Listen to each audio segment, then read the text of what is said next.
Hanggang ngayong Biyernes, September 27 na lang pala ang teleseryeng pinagbibidahan ni Miles Ocampo, ang Padyak Princess.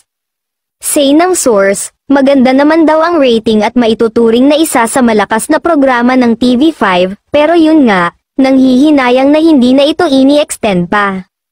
Tinanong naman kung kumusta naman si Miles at Say niya, syempre malungkot yun. Ang papalit sa time slot ng show ay ang bagong teleserye na, Ang Himala ni Nino.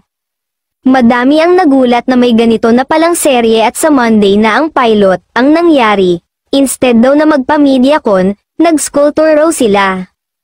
Nalaman din na prequel pala ito ng dating teleserye ni Maja Salvador na Niña Niño, kilala bilang former child star na ngayon ay award-winning actress na dahil sa kanyang natatanging talento. Sayang nga lang at 3 buwan lamang ang serye na ito ni Miles, naghanda pa naman sa kanyang role sa serye ng TV5, say naman ng mga fans, sana daw ay mabigyan pa ng ganitong break ang aktres dahil sayang daw ang talento nito sa pag-arte.